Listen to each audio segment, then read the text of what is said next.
Chapter 24. Spring again was a time of flowers, and water ran in the ravines and flowed down to the sea. Many birds came back to the island. Tanner and Luray built a nest in the tree where they were born. They built it of dry seaweed and leaves, and also with hairs off Rontu's back.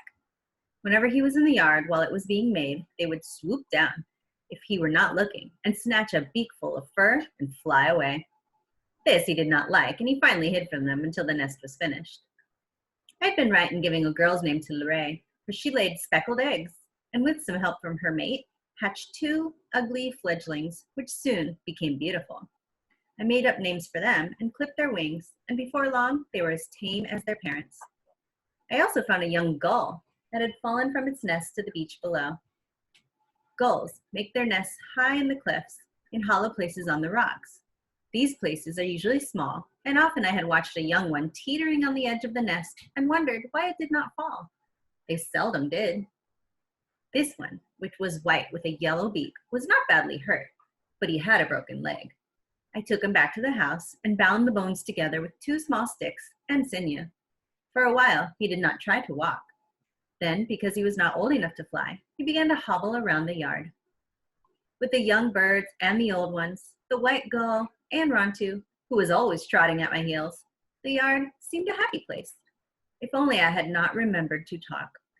If only I had not wondered about my sister Ulape, where she was, and if the marks she had drawn upon her cheeks had proved magical. If they had, she was now married to Kimco and was the mother of many children.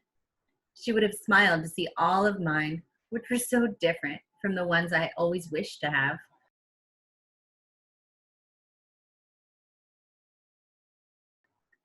Early that spring, I started to gather abalones, and I gathered many, taking them to the headland to dry. I wanted to have a good supply ready if the Aleuts came again. One day, when I was on the reef filling my canoe, I saw a herd of otter in the kelp nearby. They were chasing each other, putting their heads through the kelp, and then going under and coming up again in a different place. It was like a game we used to play in the brush where there were children on the island. I looked for Mononi, but each of them was like the other. I filled my canoe with abalones and paddled towards shore. One of the otter followed me. As I stopped, he dived and came up right in front of me. He was far away, yet even then, I knew who it was. I never thought I would be able to tell him from the others, but I was so sure that it was Mononi that I held up one of the fish I had caught. Otter swim very fast. Oh, I lost my spot. Otter swam very fast, and before I could take a breath, he had snatched it from my hand. For 2 moons, I did not see him, and then one morning while I was fishing, he came suddenly out of the kelp. Behind him were 2 baby otter. They were about the size of puppies, and they moved along so slowly that from time to time, Mononi had to urge them on. Sea otter cannot swim when they are first born and have to hold on to their mother. Little by little, she teaches her babies by brushing them away with her flippers, then swimming around them in circles until they learn to follow. Mononi came close to the reef, and I threw a fish into the water. He did not snatch it as he usually did, but waited to see what the young otter would do. When they seemed more interested in me than in food, and the fish started to swim away, he seized it with his sharp teeth and tossed it in front of them. I threw another fish into the water for Mononi, but he did the same things as before. Still, the babies would not take the food, and at last, tired of playing with it, swam over and began to nuzzle him. Only then did I know that Mononi was their mother. Otter mate for life, and if the mother dies, the father will often raise the babies as best he can. This is what I thought had happened to Mononi. I looked down at the little family swimming beside the reef. Mononi, I said, I'm going to give you a new name. It is Wonani, which fits you because it means girl with the large eyes.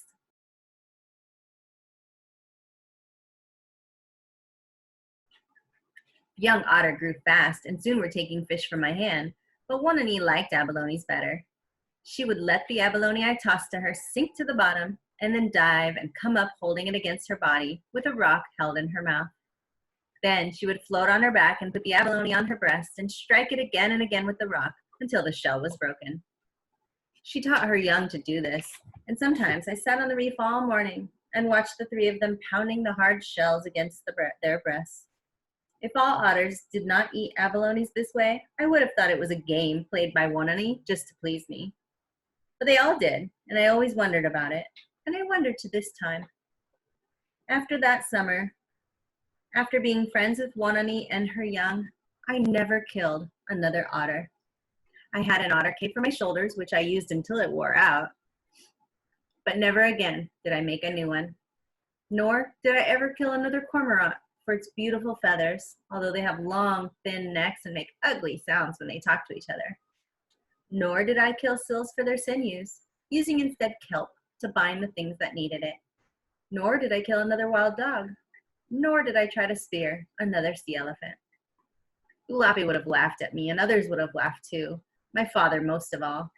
Yet this is the way I felt about the animals who had become my friends, and those who were not, but in time could be. If Ulapi and my father had come back and laughed, and all the others had come back and laughed, still I would have felt the same way. For animals and birds are like people too, though they do not talk the same or do the same things. Without them, the earth would be an unhappy place.